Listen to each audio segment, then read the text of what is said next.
जय भीम, जय भीम, जय भीम, जय भीम, जय भीम। यह भास भाषण मिशन 24 है।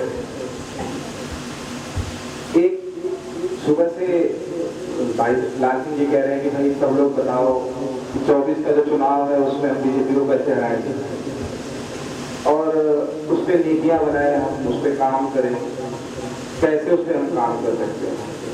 और जब से हम लोग बैठे हैं मैक्सिमम लोग सिर्फ समस्या पे बात कर रहे हैं, हम समाधान पे बात नहीं कर पा रहे। और यही हमारी समस्या है, हमारे हारने का, हमारे आगे ना बढ़ने का, हमारे सिर्फ और सिर्फ इन सारी बातों पे हम सिर्फ ये बात करते हैं कि हमारी समस्या क्या है। शायद ही कोई समाधान की बात कर रहा है।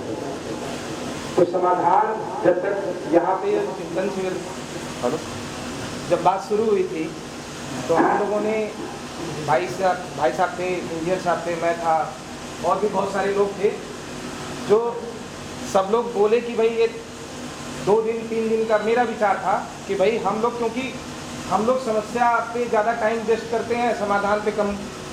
तो समाधान के लिए 1 दिन का समय रख लो, 1 दिन समस्या का रख लो और वहीं रहो और वहीं खाओ, वहीं रहो, वहीं पूरी रात सुबह दिन रात सिर्फ बात करो।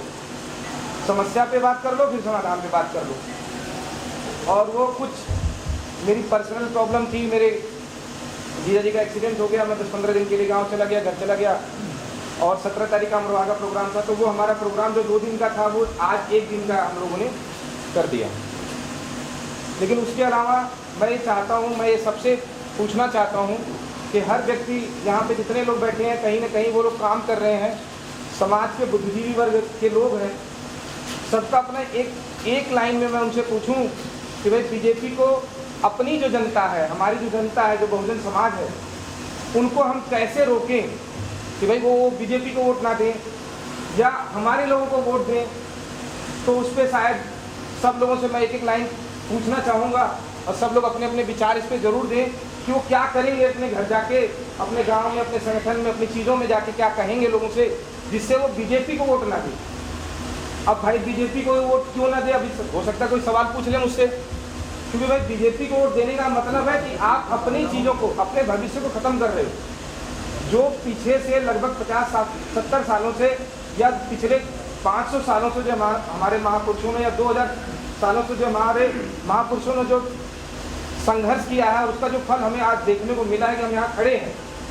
आज हम यहाँ खड़े हैं, ये उनके संघर्षों का परिणाम है।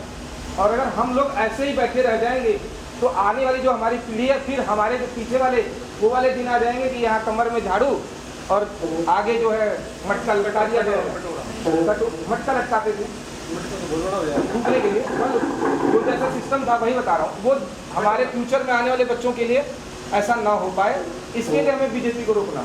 और कांग्रेस भी कोई कम नहीं है। अगर हम ऐसी बात कह दें तो एक सांपनाथ है, एक नागनाथ है, एक सांपनाथ है, एक नागनाथ है। कांग्रेस भी कोई कम नहीं है। पिछले 70 सालों में 1-2 लोगों ने शासन किया है, चाहे कांग्रेस हो चाहे बीजेपी हो। कौन सा भला कर दिया आपका? कोई धीरे धीरे काट रहा है, कोई आराम से तेजी से काट रहा है, लेकिन काट सभी रहे हैं। तो भाई आप लोग, मेरा अपना विचार है कि हम लोगों को ट्रेन करना पड़ेगा।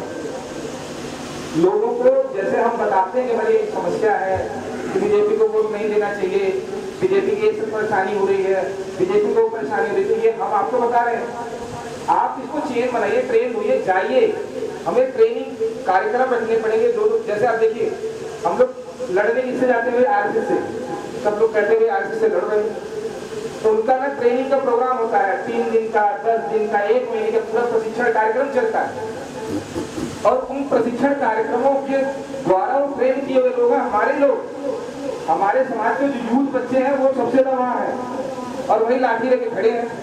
अभी भाई साहब बताएंगे, हो सकता है इन्होंने वाकया बताया हमें, ये मंडी धनौरा की बात थी, कल ही बात रात में बता रहे थे। तो वहाँ चले गए, उन्होंने जाके वो बोल दिया जय भीम जय भीम। अब अपने ही बहुजन समाज के 2-3 लड़के, यंग लड़के आए और बोले भाई जय भीम मत बोलना। कैसे बोल रहे हो तुम? मुझे तो हिंदू राष्ट्र चाहिए, हमें तो हिंदू राष्ट्र चाहिए। मुझे हम भी हिंदू हैं। जय भीम जिसका नाम ले रहे वो भी हिंदू था, बाबा साहब भी हिंदू थे। भाई तुम बुद्धिज्म को मान रहे हो, बुद्धिस्ट भगवान बुद्ध को इन्होंने लिख दिया किताबों में कि मेरे 9वें अवतार थे, तो भाई कुछ हिंदू है नहीं नहीं हम कुछ नहीं जानते, आप यहाँ जय हिंद नहीं बोलोगे, हमारे ही लोग हमारे खिलाफ खड़े हैं, उनको कैसे समझाएंगे। और आप हम सारे लोग सभी जानते हैं भाई 131 सांसद SC/ST के हैं, रिजर्व सीटों से चुन के जाते हैं, कौन सा सांसद या कोई सा भी किसी भी पार्टी का हो वो हमारे लिए खड़ा होता है, एक इकलौता नहीं खड़ा है, कोई नहीं खड़ा होता किसी के लिए नहीं। वो पार्टियों के, क्योंकि समस्या क्या है, वो पार्टियों के नेता है, पार्टियों के सांसद है, वो हमारे आपके सांसद नहीं है, हमारे आपके विधायक नहीं है। पार्टी जो कहती है उनको मजबूरी, उसमें मैंने एक दिन भाई साहब से डिस्कस इस पे भी कर रहा था कि मैं वो जो विप वाला जो कानून है MP का नाम भूल रहा हूँ मैं, दल बदल वाला जो कानून है वो 1986 में राजीव गांधी जी ले आए थे, और उस लॉ के अकॉर्डिंग अगर हमारा मान लीजिए महिला एक एग्जाम्पल के तौर पे बिल ले आए कि आज से SC/ST एक्ट खत्म, जनता तो विरोध करेगी, लेकिन जो सांसद है बीजेपी का SC सांसद है, अगर उसका बिल कह देता है कि इसके फेवर में तुम्हें वोट करना है, और अगर वो नहीं करते हैं तो वो सांसदी से अयोग्य हो जाएंगे, उनका सांसदी चला जाएगा। तो ये डर है उनके अंदर ना बोलने का। ये सब चीजें, ये बातें हमें आपको लोगों को समझाना है कि भाई हमारे जो हम जो जिनको चुन रहे हैं, अपना समझ के भी चुन रहे हैं ना, वो उसी पार्टी के सांसद हैं, हमारे सांसद नहीं है। और बहुत सारी ऐसी चीजें हैं, मैं ये कहना चाहता हूँ कि हमें इन सब चीजों को जो यहाँ आज हम लोगों ने कम लोगों को बुलाया, 10-20-50 लोग संगठनों के लोग हैं, ये अपने अपने संगठनों में जाए और अपने अपने जगहों पे जाएं, जहाँ पे जाके ट्रेनिंग के माध्यम से अभी हमारे पास 4-5-6 महीने हैं, अगर हम लगातार इस पे काम करते हैं तो शायद हम कुछ, और पूरे देश में तो नहीं, कुछ हम स्पेसिफिक एरिया मतलब चयनित करें और वहाँ पे काम करें तो शायद हम कुछ अच्छा कर पाएंगे। तो इसी के साथ आप सब लोग को बहुत बहुत धन्यवाद, आप लोग हमारे बीच में आए, आपने इतना अच्छा हमें मौका दिया, सुबह से लेकर शाम तक यहाँ हमारे बीच में हमारी बकवास सुन रहे हैं एक तरह से, उसके लिए बहुत बहुत धन्यवाद आपका।